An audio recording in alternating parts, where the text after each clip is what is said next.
Hola, namasté, comment vous allez les belles âmes aujourd'hui? J'espère que vous êtes en forme. On se retrouve avec une nouvelle vidéo sur processus, mécanismes et clés sur les parcours de liens sacrés. Donc les liens sacrés, parcours flammes jumelles, liens d'âmes jumelles et les âmes sœurs primordiales.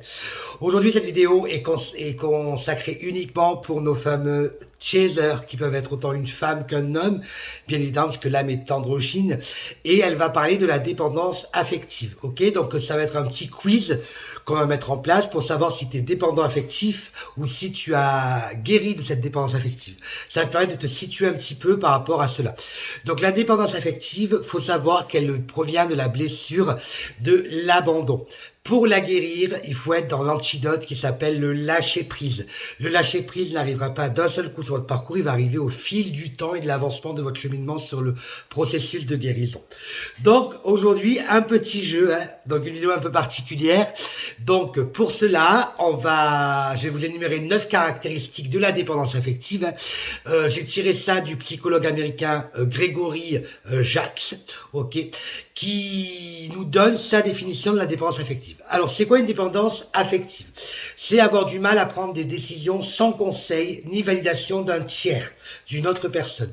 C'est compter sur d'autres pour assumer ses responsabilités dans les domaines importants de sa vie, hein, sur ses revenus, gestion administrative, santé, organisation domestique.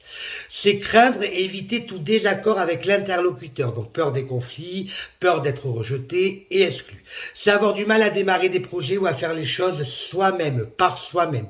On a toujours besoin des autres. D'ailleurs, un dépendant affectif, quand on demande 3 qualités, il donne des qualités qui dépendent des autres et pas ses propres qualités. Se sentir anxieux quand on est seul ou à la pensée de l'être. Ok, donc on a peur de se retrouver dans la solitude. Se rendre spontanément responsable de ce qui ne va pas. Ok, dans le domaine privé comme le domaine professionnel, on prend beaucoup les choses à cœur. Se sentir obligé de satisfaire les demandes et les besoins d'autrui avant notre propre besoin.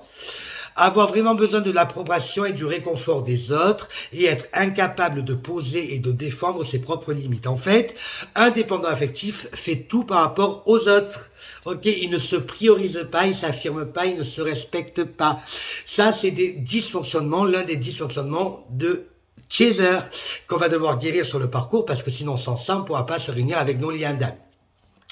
Maintenant que vous avez les grandes lignes et qu'elles sont posées, ok, on va voir au travers de diverses questions si tu en as le profil ou pas.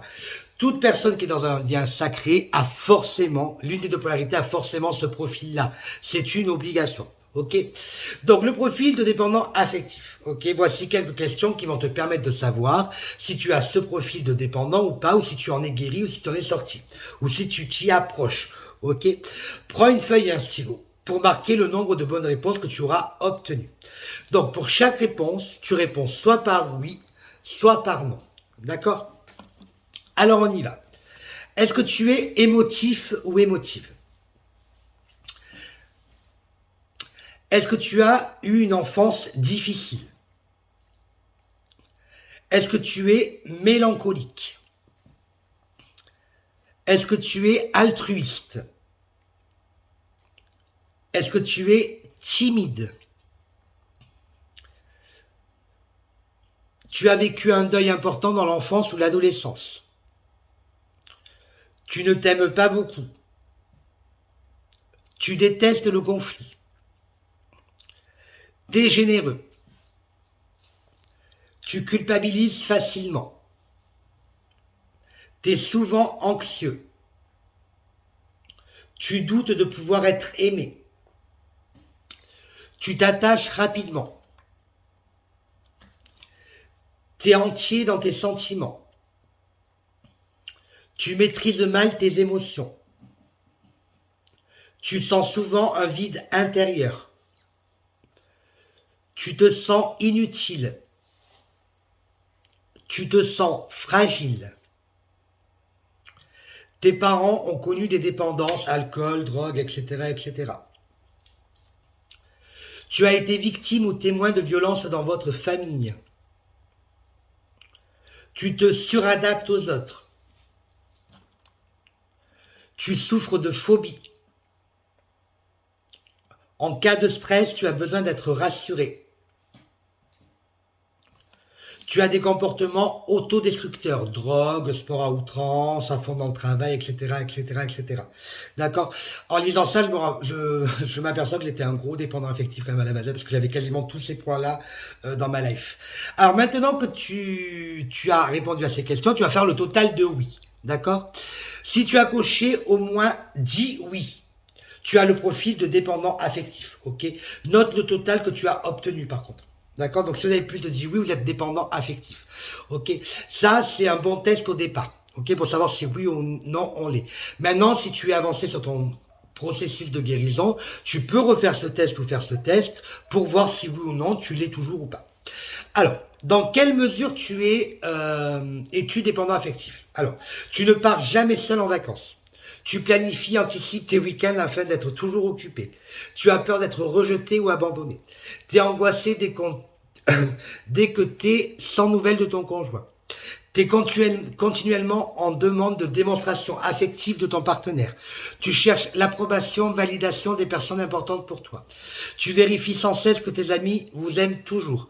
Tu ne supportes pas les sorties à trois car tu te sens toujours de trop. Tu anticipes les besoins des autres. Quand un ami décommande une sortie, tu penses souvent qu'il n'a pas envie de te voir. Si tu ne fais pas partie des invités à un anniversaire, tu es vraiment blessé. Tu ne supportes pas la solitude. Tu culpabilises d'avoir autant besoin d'amour. Ton partenaire te fait souffrir, mais tu n'arrives pas à envisager vivre sans lui. Tu critiques, te sens intolérable. Les critiques, pardon, te sont intolérables. Tu es particulièrement jaloux. Dans ton travail, tu en fais toujours trop. Tu t'engages sexuellement et tu t'attaches rapidement à des personnes que tu connais peu. Tu ne peux être abandonné, rejeté. Tu restes dans une relation destructive qui vous éloigne de tes proches. Par peur de vide affectif, tu enchaînes les relations les unes après les autres ou tu vis plusieurs histoires d'amour en même temps. Tu t'attaches continuellement à des personnes indisponibles et tu idéalises l'autre jusqu'à lui prêter parfois des pouvoirs qu'il n'a pas. Si tu as coché au moins 3 oui, t'es bien dépendant affectif, ok, mais cette dépendance ne t'affecte pas trop. D'accord? Si tu as coché entre 7 et 11 oui, la dépendance affective est votre principal obstacle. Tu as constamment peur de déplaire à autrui. Alors, si tu as coché plus de 11 oui, ta dépendance affective te provoque beaucoup de souffrance. Ok, vous n'êtes pas clairement heureux. À ce stade, on peut considérer que la dépendance affective est une pathologie mentale chez vous. Tu devrais voir un spécialiste afin de te faire aider pour en sortir. Si tu n'as coché aucun oui, c'est que tu es une féminine pure et dure. Lol.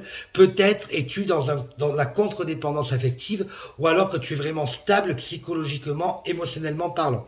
Mais ce qui est sûr, c'est que si tu n'as coché aucun oui, rien ne compte plus que ta liberté.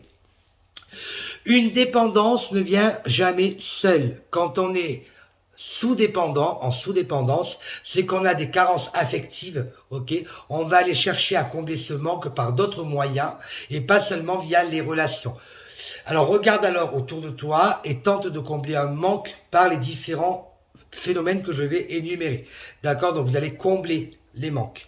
La cigarette, l'alcool, la drogue, du sport chaque jour, tu bois de l'alcool chaque jour en grande quantité, tu es accro au sexe, tu es en shopping addict, tu es gagné par la fièvre du jeu, tu es addict à ton ordinateur, tu es un drogué du travail, tu consommes de la drogue, cocaïne, héroïne, etc. Tu as des pulsions alimentaires. Maintenant, tu devrais y voir plus clair quant à ton profil dépendant affectif ou pas. Donc, que comptes-tu faire à l'heure d'aujourd'hui pour remédier à tout ça et sortir de cette putain, et désolé du terme, mais je l'emploie, dépendance affective qui nous auto-détruit, auto-sabotage. Bon travail, n'oubliez pas que la victoire est au bout du chemin, à condition que l'on s'en donne les moyens. Bisous bisous belles dames.